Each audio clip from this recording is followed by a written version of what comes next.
JP Morgan was once the most powerful banker in the world, and he was quoted as saying, "Gold is money, everything else is credit." Now, when you truly understand that statement, you will be on your way to never ever being poor again. And I'd like to share with you some of the top characteristics of money, and notice the similarity to gold. First of all, it must be durable. One of the reasons why we just don't use corn. Obviously, it must be divisible, which would actually put artwork well out of the question. There must be some consistency there, which is why property, we can't use property. It must possess in itself some value, which is why we just don't use paper. There must be proven acceptance, which is why we can't use bitcoins. It's got to be portable. Can you imagine going down to the shop to buy a loaf of bread with some oil? Obviously, it must be limited in quantity, which is why we don't use iron. And fungible. What is fungible?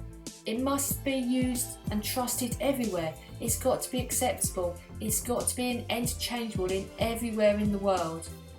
We know that gold is the purest form of money because everything else is credit. Think about it. Literally every asset we are taught to invest in is simply a paper asset, and that comes with built-in risks. So your stocks, your bonds, your ETSs, derivatives and insurance policies and the like, well, they're all someone else's promise to pay. Even a bricks and mortar business or even your own home, well, it's only worth what you or any purchaser can raise a mortgage or some credit for. Because currencies all have a fatal flaw. The dollar and other currencies in the world are debt-based currencies that only come into existence when debt is created. So when you sign a car loan for say £20,000, is the bank actually giving you 20,000 physical paper notes, £20,000 or coins? No, they're actually creating it out of thin air, which is backed by only the contracts that you have signed. And that's really scary, because the thing is, all money in the world comes into existence like this. So let's think for a moment, where do we get the money to pay that interest? Because we know that debt is really a bank-created Ponzi scheme.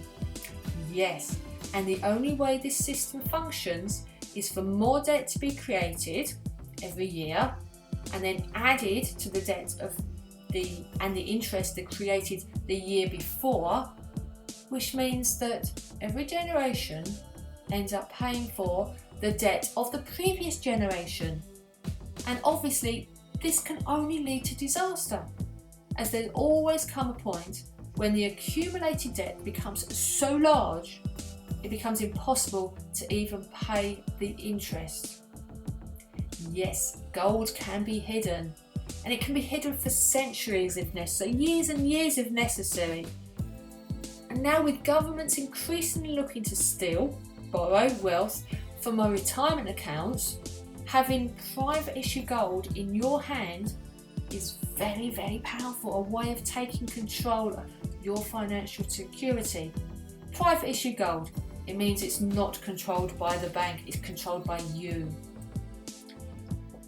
We know that paper money returns to its basic value. And what's that? It's a big fat zero.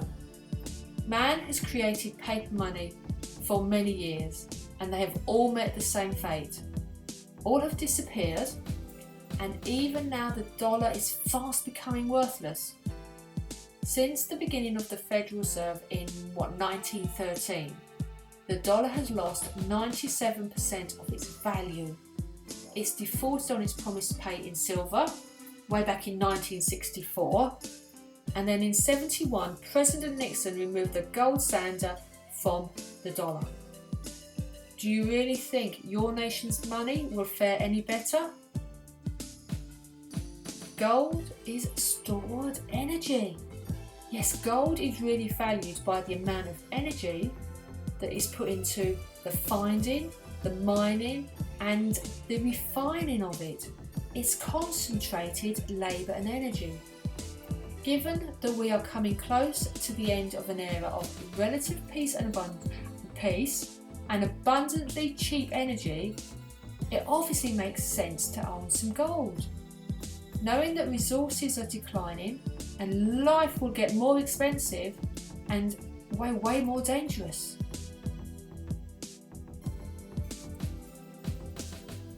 People understand gold.